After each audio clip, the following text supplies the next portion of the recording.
আর বাড়িতে পাস্তা বানিয়ে যে এত টেস্টি খেতে হবে সেটা কোনোদিনও ভাবতে পারিনি। তোমাদের সঙ্গে রেসিপিটা শেয়ার করা যাক। প্রথমেই নিয়ে নিয়েছিলাম 500 গ্রাম মতো পাস্তা।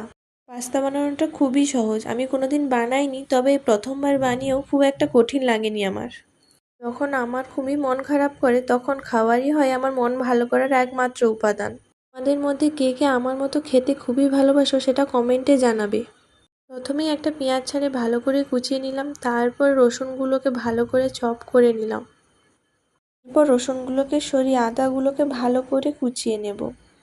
পাস্তা বানাতে বানাতে আমার কিছু অভিজ্ঞতা তোমাদের সঙ্গে ভাগ করে নিই। আমার ছোটবেলা থেকেই রান্নার প্রতি ভীষণ আগ্রহ ছিল, কিন্তু আমার বন্ধুরা আমি রান্না পারি না বলে এমন অহংকার দেখাতো, মনে হতো রান্না করাটা যেন কোনো নিম্ন মানসিকতার কাজ। কিন্তু রান্না করাটা হলো আমার কাছে একটা থেরাপির মতো। রান্নার মধ্য দিয়ে আমি কিছু নতুন সৃষ্টি করতে পারি, অনেক কিছু শিখতেও পারি। যেমন ছ্যাঁকা লাগলেই সে রান্নাটা ছেড়ে পালিয়ে আসতে নেই। আমাদের সঙ্গে গল্প করতে করতে গাজর, পেঁয়াজ, আদা, লঙ্কা, রসুন সবই কুচিয়ে নিলাম। তারপর হামানদিস্তার রসুনটা একটু থেতলে নিলাম। তোমাদের শুনলে হয়তো খুব হাসি পাবে যে আমার না ছোটবেলা থেকে একটু হামানদিস্তা কেনার শখ ছিল। নিজের শখ পূরণ করতে মেলা থেকেই কিনে নিয়েছিলাম এই হামানদিস্তাটা। ওই 50 টাকা মতন নিয়েছিল। এরপর আদাটাকেও থেতলে নিয়ে ওভেনটা চালিয়ে দিলাম। তারপর কড়াইটা বসিয়ে তার উপর দিয়ে দিয়েছিলাম 2 কাপ মতন জল।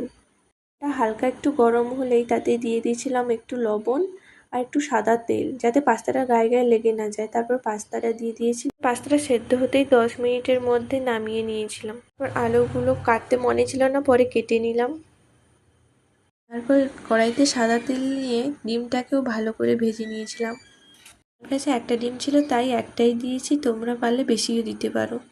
তারপর কড়াইতে আবার সাদা তেল দিয়ে কুচিয়ে রাখা পেঁয়াজগুলো তার উপর দিয়ে দিয়েছিলাম। তারপর পেঁয়াজটা ভাজছিলাম।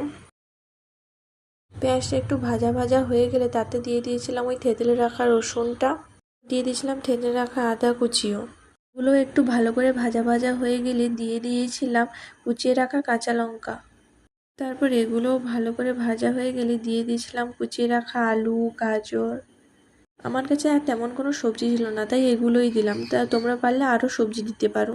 তারপর একটু জল দিয়ে সিদ্ধ করতে রেখে দিলাম। তারপর শসাটাও কুচিয়ে নিলাম। সবজিটা সেদ্ধ হয়ে গেলে তার উপর দিয়ে দিয়েছিলাম সেদ্ধ করে রাখা পাস্তাটা। এরপরেই দিয়ে দিয়েছিলাম পাস্তা মশলা, গোলমরিচ গুঁড়ো আর টমেটো কেচাপ। তারপর এগুলো খুন্তির সাহায্যে খুব ভালো করে মিশিয়ে নিয়ে ভালো করে ভাজা ভাজা করে নিলাম। এরপর দিয়ে দিলাম লবণ আর একটু চিনি। চিনিটা মিষ্টত্ব স্বাদের জন্য নয়, কেবলমাত্র টেস্টের ব্যালেন্সের জন্য। এরপর কুচিয়ে রাখা শসা আর